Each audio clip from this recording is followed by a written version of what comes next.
የሀገራዊ ማንነታችን ኩራትና ለነጻነት ያለን ቅናት የሚመነጨው ከየትም አይደለም። የዚህች ድንቅ ሀገር ህዝብ የሆነው እኛ በብዙ መንገድ የራሳችን ሀገር በቀል እውቀትም ማንነትም ባለቤቶች ነን። ዘመን ቁጥራችን የራሳችን ነው።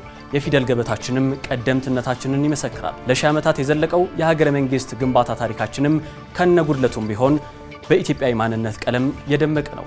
ችግሮቻችንን በራሳችን የመፍታት ባህላችንና ልምዳችን ከዚህ ከሀገር በቀል መረዳታችን ይመነጫል። የሀገሩን ሰርዶ በሀገሩ በሬ የሚለው ስነ ቃል ውስጡ ያለው ፍልስፍናም ጥልቅ ነው። ተግዳሮትን ለመሻገር ሀገራዊ እውቀትና መረዳት ያስፈልጋል የሚል መልእክት አለ። ለዚህ ነው ኢትዮጵያውያን ራሳቸውን የሚመስል የኢትዮጵያ ሀገራዊ ምክክር ኮሚሽን የተሰኘ የሀገሩን ሰርዶ በሀገሩ በሬ አይነት የሀገር ውስጥ መፍትሄ ምንጭና አመካካሪ ተቋም መስርተው ወደ ስራ የገቡት። አሊያማ ለራሳችን ችግር መፍትሄ የሚያበጅ አካል ከኛ ወዲህ ከወዴት ሊመጣ? ከኢትዮጵያ የበለጠ እነኬሌ ለኢትዮጵያ የተሻለ ያስባሉ ብለን ለምንድን የምናስበው? ከኢትዮጵያውያን የበለጠ ከኢትዮጵያ መንግስት የበለጠ የነኬሌ መንግስት ስለ ኢትዮጵያ ናሽናል ኢንተረስት ስለሚያስብ ይህንን ፕሮጀክት ሰፖርት አደረገው ማለት አግባብነት ያለው አይመስለኝም። ኢትዮጵያን የመሰለ በኢትዮጵያውያን ግብር ከፋዮች የሚንቀሳቀስ የራሳቸው የኢትዮጵያውያን ተቋም የሆነው ኮሚሽን ያለፉትን 4 ዓመታት ከመንፈቅ በብዙ መንገዶች አልፎ እዚህ ደርሷል።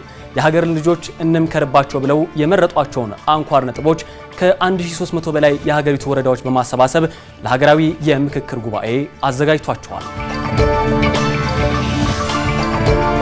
አረብቲ ሄደናል። አፋር ውስጥ የአረብቲ አርብቶ አደሮች ያሉንን እናውቃለን። ጂንካ ሄደናል። ሰላማጎ ሄደናል። እዛ ያሉ አርብቶ አደር እናቶች የነገሩን እናውቃለን። ሪከርድድ ነው።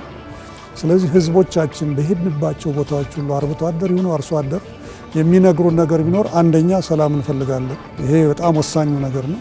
ኢትዮጵያ የሁላችንም እንደሆነችው ሁሉ ይህ ምክክር የሁሉም ኢትዮጵያውያን ነው።